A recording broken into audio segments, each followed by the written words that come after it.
At 11:47 p.m., a young analyst is staring at a spreadsheet that controls $800 million. It isn't her money. It never will be. Her job is just to adjust the model, change a discount rate, update a pitch deck before morning. But somewhere else in that same building, someone is making $4 million this year from a single deal. And the strange part, they started exactly where she is sitting right now. Because finance isn't just a career, it's a ladder of power, and every level of that ladder changes how money actually works. Level 1, the analyst. At the bottom of high finance, you don't control money. You analyze it. Your life revolves around spreadsheets, discounted cash flow models, comparable company analysis, pitch books that will be presented to clients you'll never meet. Your nights stretch past midnight, your weekends disappear. You learn quickly that the real currency here isn't time, it's precision. One wrong number in a model can shift a valuation by millions. But even when you get everything right, your name is nowhere on the deal. You are the engine, invisible but necessary. Level 2, the associate. A few years later, the title changes. Your salary grows, but the job evolves in a subtle way. You are now closer to the conversation. You sit on calls with CFOs. You hear executives discussing billion-dollar strategies. But something becomes clear very quickly. Deals are rarely about spreadsheets. They are about trust, relationships built over decades, and networks you're still standing outside of. You're learning the mechanics of finance.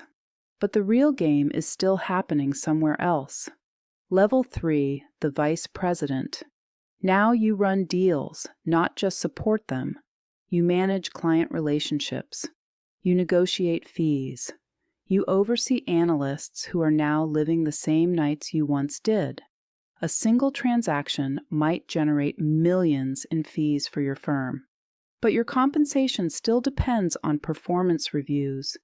You're closer to the money, but you don't control it yet.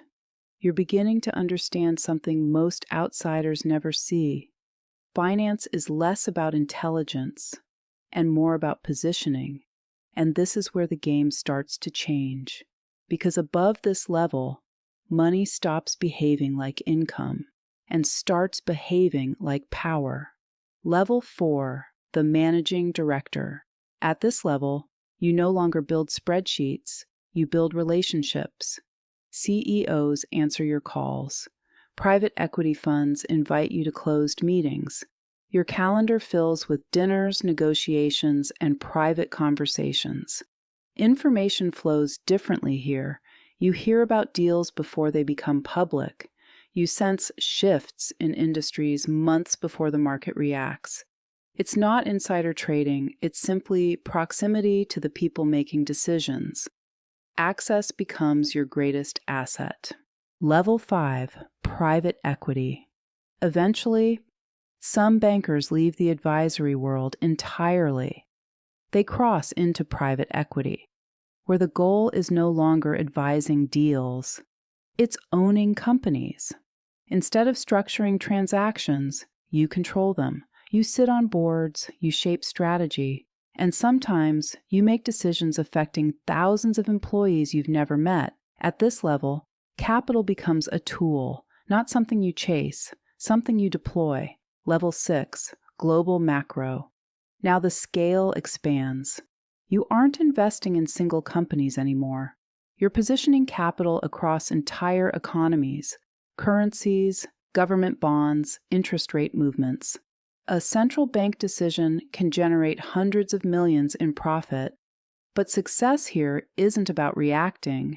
It's about predicting, understanding the structure of global finance well enough to see events before they happen. Level 7, sovereign influence. At this level, money intersects with governments. You advise sovereign wealth funds. You allocate billions across global markets. When your institution moves capital, entire industries react. Markets adjust. Analysts speculate. And yet, most people outside the system never even know your name. Power here operates quietly, behind closed doors. Level 8, the architects. At the very top, titles become irrelevant. Decisions happen through private trusts, holding companies, and global investment structures. Capital flows through networks spanning multiple countries. You rarely trade yourself anymore. You simply decide where money should go. Teams execute, markets respond, and the financial system moves accordingly, not because of one person, but because of the architecture they help shape. And somewhere tonight, another young graduate logs into a trading terminal for the first time. They believe success in finance is about money, but everyone who climbs this ladder eventually learns the same thing. Money was never the real prize. The real prize was proximity to power, and once you see how the system is built, you start realizing something else. The machine never stops. It simply finds new people to run it.